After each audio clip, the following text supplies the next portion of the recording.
I'm not afraid to get into this chaotic world of social media.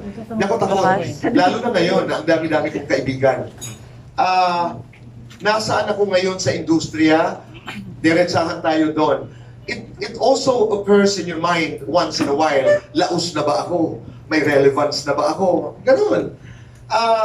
At ako, dumadating ako doon sa point na, no, but before that, you know, I have this young friend. He writes for a magazine, and one time he sent me a text message saying, "Tito Boy, how did you do it? You've become so successful. You crossed over into the world of memes." Oh? Crossed over, hindi ko alam. But I'm one of the most parodied personalities, I think, in this country. Mula sa Bursa hanggang sa basketball player, etc. But I constantly ask myself that. Don, I am an artist manager.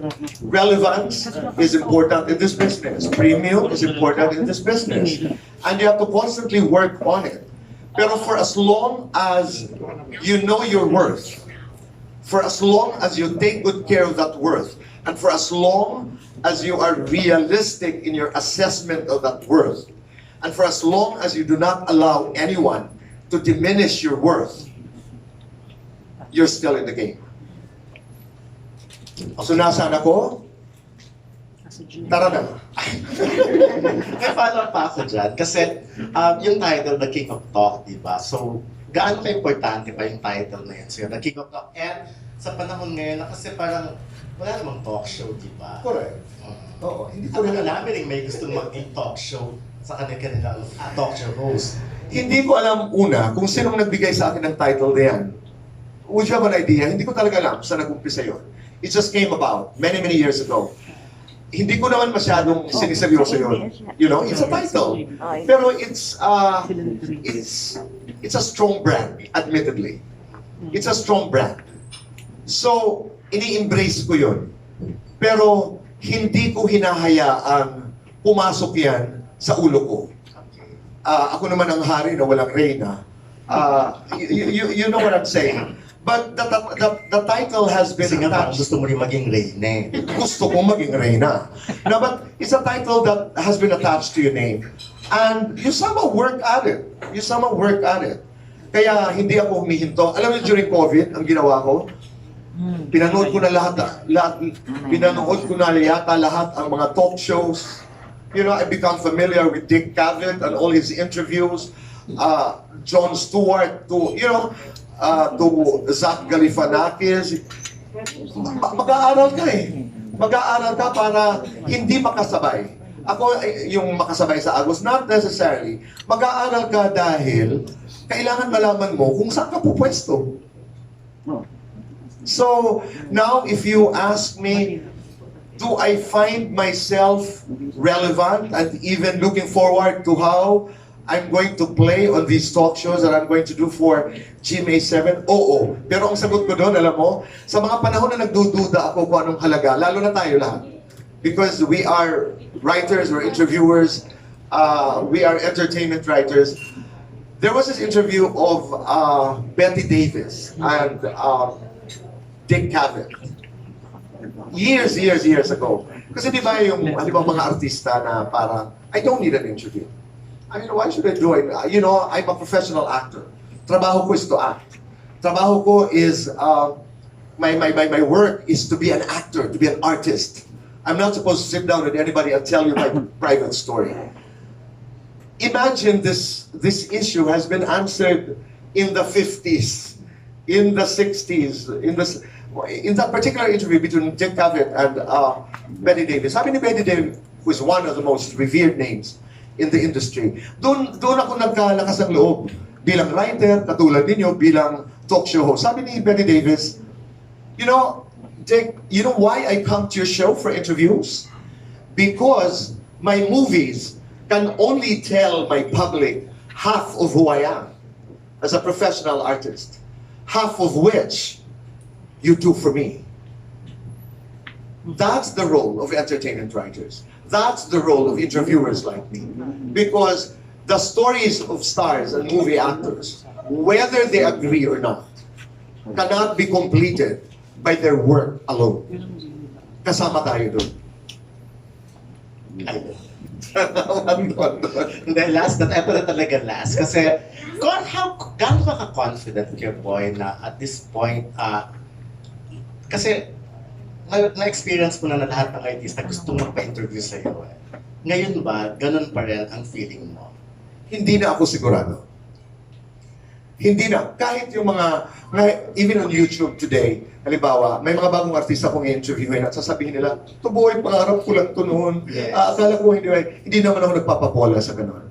I am still at a stage in my career when it's like, this is to borrow again the title of the book of Barbara Walters. Alam mo yung feeling na, pag kayo, halimbawa, you do an interview with a movie star, I do an interview with a movie star or director, yung parang nag-audition ka pa rin. Yung parang, you do your first interview, you don't know, naalala ko yung interview kay Gerald Anderson, that ghosting thing. I went to where he was shooting during COVID, and sabi niya, "Dito boy, ano ba pag-uusapan natin?" Karamihan mga artista gano'n, di ba? What do we talk about? Sabi ko sa kanya, "Gerald, I will go to where you lead me. Susunod ako kung saan mo ako dadalhin." Pero that is not to say that I was not ready with what I wanted to talk about. Pero minsan nakikiramdam tayo eh. Tapos ako dun sa stage na, Diyos ko, ang pinagdaanan namin sa Star Talk. Tapos ako dun sa stage na hindi ka pa nagsasalita, raratratin na kita lahat ng mga katanungan na walang mga kasagutan. I'm done. Pero pinagdaanan ko yan. Alam mo yung proving, yourself. I remember when I was starting Star Talk, we were up against Showbiz Lingo, which is rating 40-something, and Star Talk was rating a 3. At nanggaling ako doon. So, maganda naman yung may tapang, pero maganda yung may tapang na may puso. So ako, halimbawa, in that interview with Gerald Anderson, if he didn't lead me to that point where I could actually ask anything about the relationship, I would not have asked. Pero nung nag-uusap kami, napansin ko na may pagbubukas. Di tinanong ko. So, yun yung chance. Yeah, oo. Pero hindi ako magtatanong para lang makabastos. Hindi ako magtatanong, tapos ako doon. Nagkamali ba ako in the past? May mga naitanong ba ako na hindi ko gusto? Oo. Marami akong pagkakamali na natutunan ko. Ano yung pinaka na pagkakamali? At kanino? May mga pinagsisisihan ako. Pero I don't think I can say, mamaya sasabihin ko sa'yo. Kasi medyo sensitive yung tanong. Parang may idea ako doon. Ha? Pero meron ako mga maling nagawa. And I apologize and I apologized to people I have wronged on air. Yeah, that one I've learned. Uupo ako sa harap mo, presidente ka man, o artista, na parehong paghahanda ang ginawa ko. I do not condescend on or to ba? On. Anyone. Tessa. To anyone. Ako na Tessa, yeah, hindi na sagot ni I Tessa. cannot condescend on ba or to? I cannot condescend on to anyone. Ano ba dapat ang ano? Condescend. On ba or to? I think on, oo. Ay hindi, wala akong pangmamata. Sikat ka man, hindi ka sikat, parehong paghahanda na ginawa ko. Parehong paghahanda ang ginagawa ko. May mga mas madadali lang kasi may mga ini-interview tayo na mapapagbigay. Merong may gestation period na kailangan. Kailangan may warm-up. So, pakiramdaman talaga. I don't think an experience with one is necessarily the answer to a difficult interview that you do next. Like, Ayun. Anyway, good luck, Kuya Boy. Maraming Welcome salamat. back sa Gem. And of course, ikaw pa rin siyempre ang King of Talk at wala nang pwedeng kumabang pa yan. Maraming Gusto ko salamat. maging Queen of Talk. Ikaw doon. Pag-usapan natin. Thank you. Maraming salamat. Thank you very much. I think we are open for more questions. Yes, okay. Let's just wait for the microphone. Irvin. Alright. Hi, Irvin. Kanina kasi pinakita yung kay Bingo. Kakasa ka ba doon sa challenge niya na mag-join sa Family Feud? And sino pa yung tatlong celebrities na kapuso na gusto mong isa? Sinabi ko sa kanila, when we were talking about promo, si Janine, sa labang, pwede ba yung Family Feud? Huwag na muna. Huwag lumabas yung pagkatanga ko. I Either that, yung pagkatalo, kasi depende, di ba, kung anong sinusurvey. Pag tinanong mo ko, halimbawa, yung mga anime, ano ba naman ang alam ko doon? Tinanong mo ko ng Mobile Legend, ano ba naman ang alam mo? At saka yung mga delikado yung, anong bahagi ng katawan ang nagsisimula ng letrang T? Alam niyo naman, walang preno, sasabihin ko. Pero yung sagot naman, di ba? TTD. Ako, sorry. Linit na lang nila. So yun yung mga, ang dami kong takot doon. Ang daming, pero gagawin ko yun.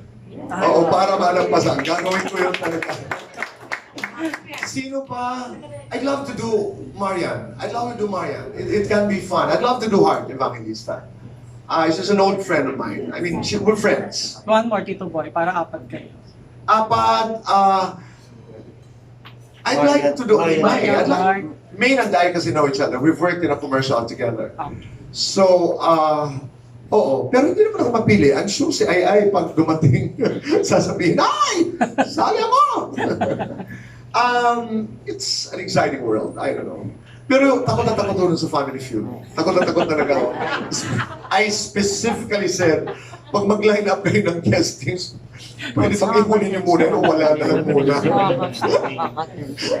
Kakataranta yun. Thank you, Tito. Salamat, Irvin. Ay, Kuya Boy, Ay, nga. congrats. Salamat. Kuya Boy, medyo matagal-tagal ka na rin hindi napapanood on TV, di ba? Tapos ang dami na rin nag-aabang sa'yo. So, kung ano lang yung masashare mo, kailan talaga? First quarter ba? Second quarter? Daily ba? O weekly? Yung isang masasagot ko, siguro yung first quarter ang sagot ko. It should happen January. Hindi lang namin alam kung second, third, or fourth week. Malamang mga third or fourth week, hindi ko alam. Daily, weekly, pinag-uusapan. Pinag-uusapan. Kung akong tatanungin mo, gusto ko ng, okay ako sa weekly, pero gusto ko ng daily na maikli lang. So, lahat yan pinag-uusapan. Sanay ka sa lahat weekly, daily, 7 days ka na napapanood, di ba? Gusto ko rin ng live. Gusto ko rin ng live. Para laban. Laban na. Tapos kanina na-mention mo yung mga stars na gusto mong ma-interview, ma-guest. So, sino sa kanila yung gusto mong pang-pilot talaga? Si Heart. Oh. Only because subok lang naman ito. Hindi ko naman alam kung mapapagbigyan ako ni Heart. Dahil ang kwento niya kasi walang klarong narrative pa. So, hindi ko alam if I can do an interview with her. She is special to me because naalala ko nung nag-umpisa si Hart, she was one of my students in hosting. And we became friends pagkatapos ng maraming taon. Hindi kami nagkikita na matagal na. We were supposed to see each other sometime during the election. Hindi lang kami nakapagkita. Pero, yun, it's an interesting story. It's an interesting story. Thank you, Kuya Boy. May isa akong option pa. Kung hindi yun, I'd love to be able to do a fun interview with Marian Rivera. Fun interview with Marian. Wala lang, kalukahan lang. Sabay sila, ayaw. Ay, gustong-gusto ko. Ito pa yun, Vinya. Kasi siyempre, bago ako sa GMA7, hindi ko alam ang dynamics. So ako'y sumusuong sa isang kwarto na bahala na si Bang Arispacochaga. Wag traffic. It's exciting. You know, it's really exciting. Yun. I'd love to do Maine and Arjo. I'd love to do an interview with Alden na isang kaibigan. Pero yung mga bago rin, like Roro, I'd love to do a Roro interview. Bianca. I'd love to do Bianca. I'd love to do anak ni Carmina. I'd love to do Mina. I'd love to do Mavi. Mavi. And Cassie. And Mavi, and we can talk about hot dogs. Diba? Isa yun sa mga pinanggagalingan ng takot ko sa Family Feud. 1 plus 1, hindi ko rin alam. Hot dog din ang sagot ko yata. All right, I think we are good. Salamat! Thank you very much to